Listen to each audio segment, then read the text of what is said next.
Salut à toutes et à tous et bienvenue dans cette toute nouvelle vidéo qui traite de Kylian Mbappé parce que c'est le sujet dont on parle le plus dans la sphère football cette semaine.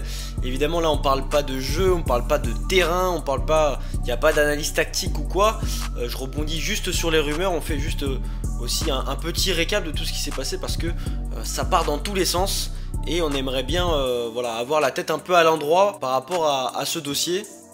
Après le penalty gate avec Neymar en août dernier, puis sa déclaration après France-Autriche sur le fait qu'il est plus épanoui dans le jeu de l'équipe de France, notamment aux côtés d'Olivier Giroud qui est un point de fixation, qui est un pivot, alors qu'au Paris Saint-Germain il évolue avec deux autres joueurs qui ne sont pas du tout des pivots et qui ne lui permettent pas de s'exprimer de la meilleure des façons sur le terrain, mais ça on reviendra dessus.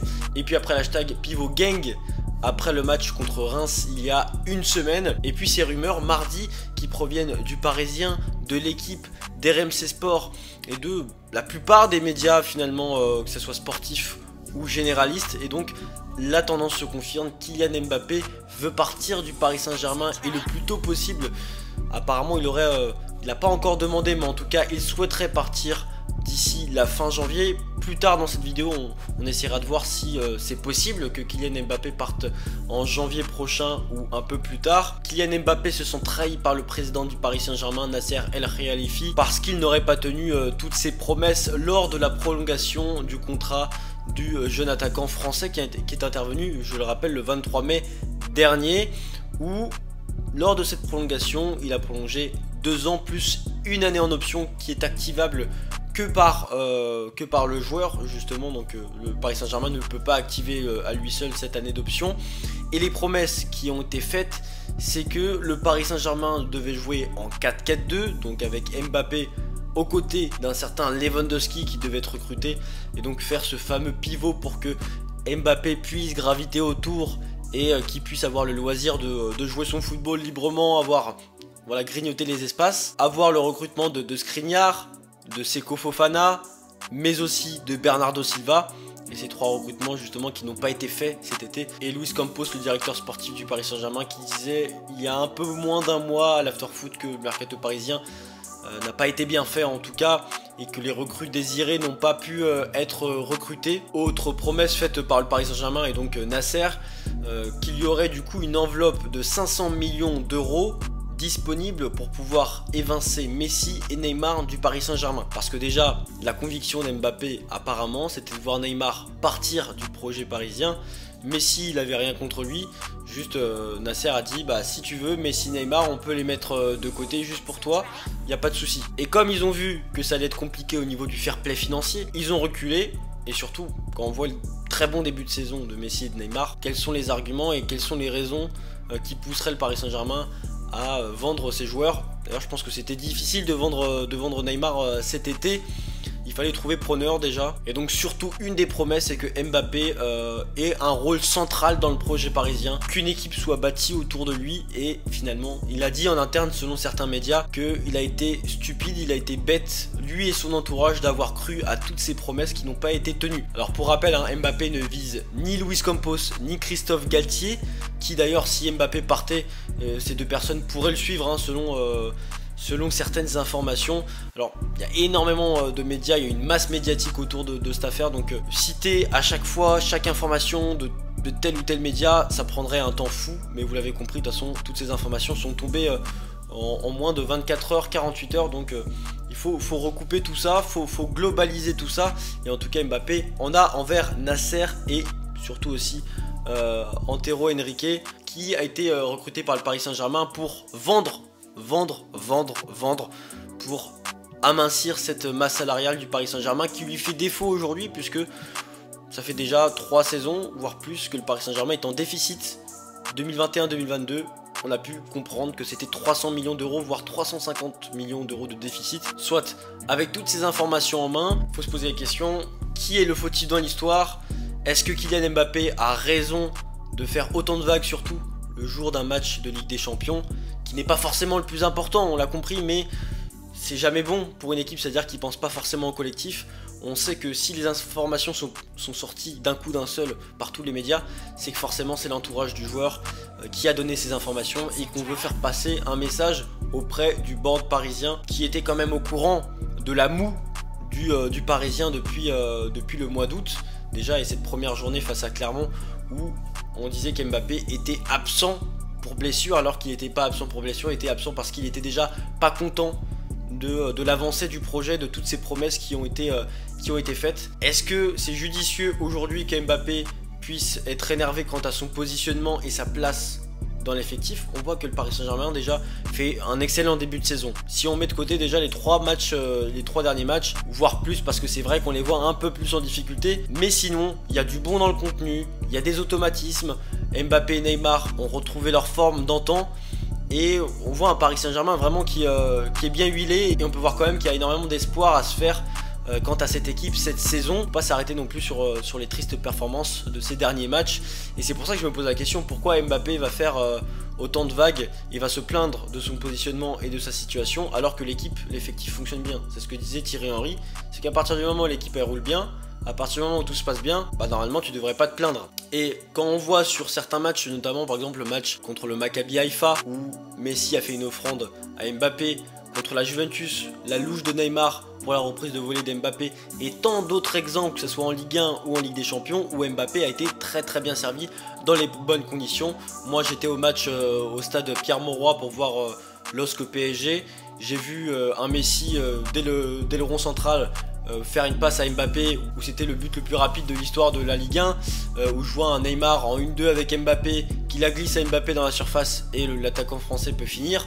Voilà, j'ai vu des très belles séquences où Mbappé finalement, il n'avait pas un rôle de pivot. Alors si c'est un pivot, parce qu'il est positionné numéro 9 sur le terrain, si c'est un pivot, c'est le pivot le plus libre d'Europe en tout cas. Parce que pour moi, dans le jeu, on ne voit pas pivot. Ça c'est sûr. Alors il a un côté préférentiel qui est le côté gauche, mais dans le système en fait qui est préféré par Christophe Galtier, qui est le 3-5-2, donc le 3-4-3 plutôt, pardon. Et donc du coup c'est pas un 4-4-2 comme on avait pu le promettre, mais Christophe Galtier c'est pas de sa faute. C'est qu'il va faire le système de jeu en fonction de ce qu'il a, en fonction des outils qu'il a. Moi je comprends qu'Mbappé puisse s'énerver parce que des promesses n'ont pas été tenues, et que moi si je suis à sa place, on me fait des promesses par rapport à ma prolongation de contrat, je suis pas content. Transmettre l'information et le message par le biais de tous les médias, c'est la bonne solution. J'en suis pas sûr. Il peut être énervé, surtout par rapport à l'armée numérique qui a été mise en place par le service de communication du Paris Saint-Germain entre 2018 et 2020, contre certaines personnalités, contre certains haters du Paris Saint-Germain, notamment avec le compte Panam Squad qui a énormément œuvré pour le club parisien, et donc qui a attaqué du coup cette armée numérique de 1000 comptes Twitter, qui a attaqué aussi Kylian Mbappé pour le discréditer et pour protéger notre majesté Nasser. Et donc finalement je suis assez d'accord là-dessus, c'est qu'Mbappé il peut être très déçu par le club, il peut avoir des envies de départ, c'est-à-dire que les promesses n'ont pas été tenues, mais à un moment donné quand l'équipe joue bien, tu te tais, tu joues, et puis tu fais en sorte que ça se passe bien cette saison, que les objectifs soient atteints, et que voilà, cool. Après, s'il veut partir l'été prochain, il partira l'été prochain. Maintenant, je pense que ça sert plus à rien de se plaindre. C'est que là, il a plus qu'à jouer maintenant. Il a plus qu'à jouer parce qu'on sait très bien. Donc, mon avis sur le fait que s'il doit partir ou pas, si c'est faisable, en janvier, c'est pratiquement impossible qu'il parte, parce que déjà, quel club va mettre la somme? Il vaut entre 160 millions d'euros et 200 millions d'euros. Liverpool peut les mettre. Alors, est-ce que Mbappé veut jouer en première ligue et à Liverpool? Parce que son souhait a toujours été d'aller au Real Madrid. Faut se poser la question. Mais en tout cas, Liverpool peut les mettre. Après, est-ce que ça va en concordance avec leur projet aujourd'hui, avec le nombre de joueurs offensifs qu'ils ont sur le terrain aussi? En tous les cas, après, quand on veut recruter un joueur comme Kylian Mbappé, on fait des sacrifices, il n'y a pas de souci.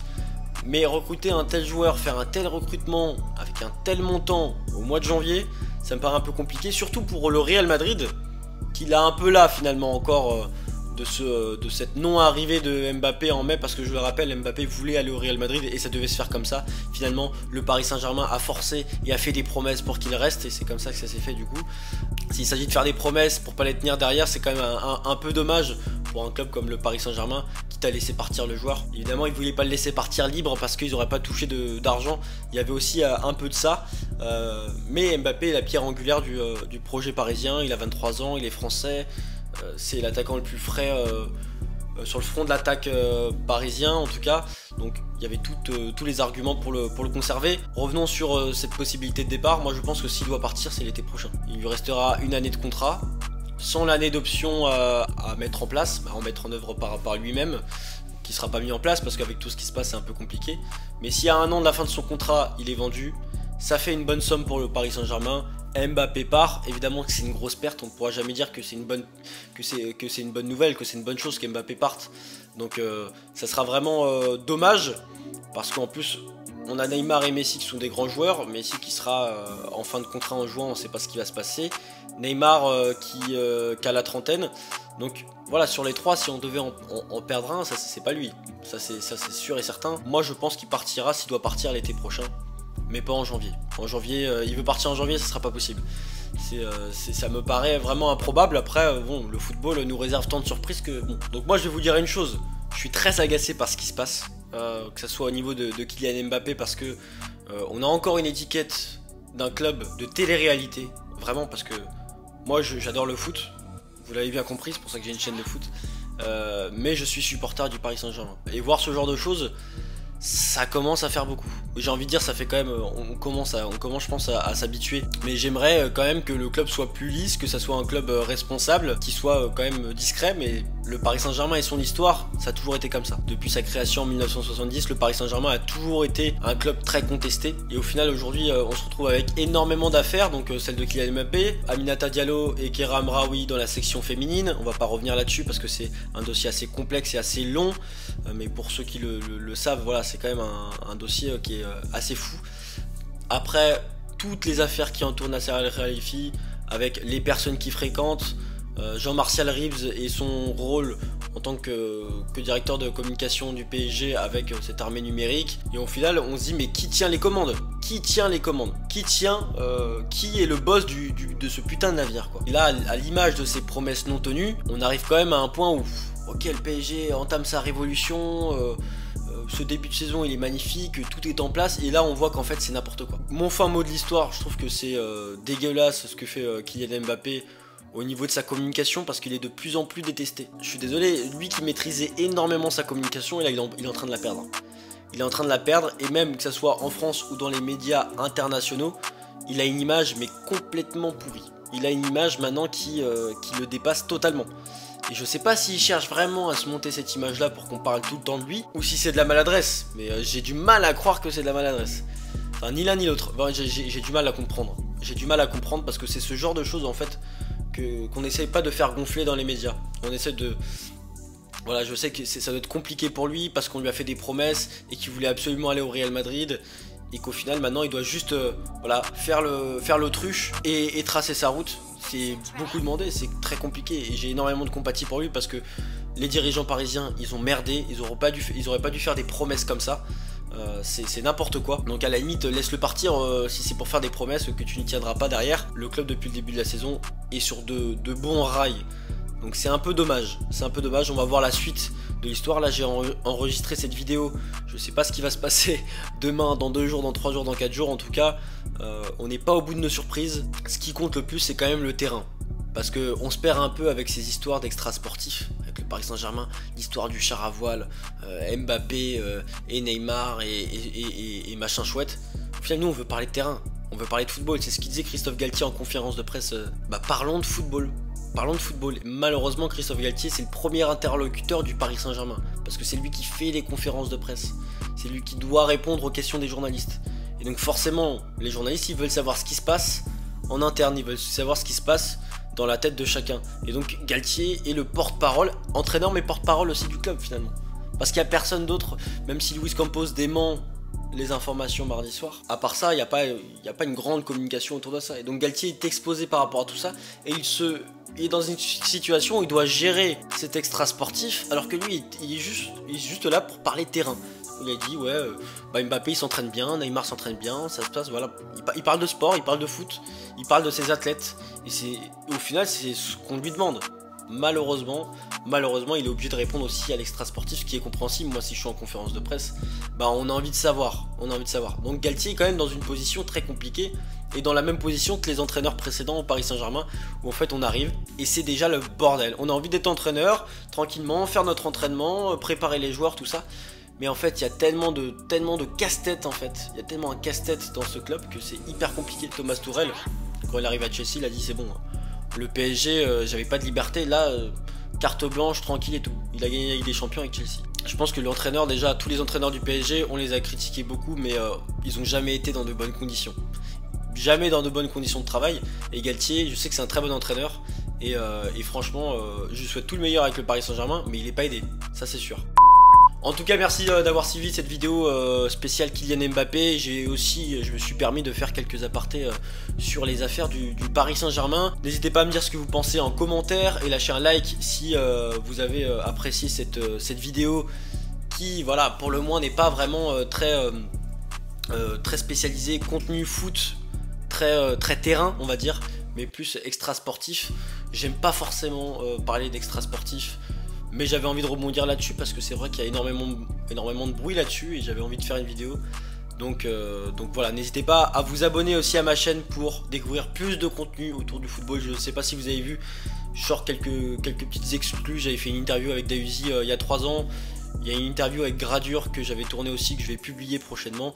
Une autre interview avec Stéphane Bijard, qui est responsable communication et management, qui avait intervenu dans le club de Lens en 1998 pour gagner le championnat de Ligue 1 avec Lens, et donc c'est hyper intéressant. Donc je vous réserve ça, n'hésitez pas à vous abonner. Je le répète encore une fois, j'ai envie d'atteindre les 1000 abonnés. On est à 744, on avance tout doucement. Et donc je vous souhaite un agréable week-end et plein de réussite dans votre vie. On se retrouve pour la prochaine vidéo. Ciao ciao.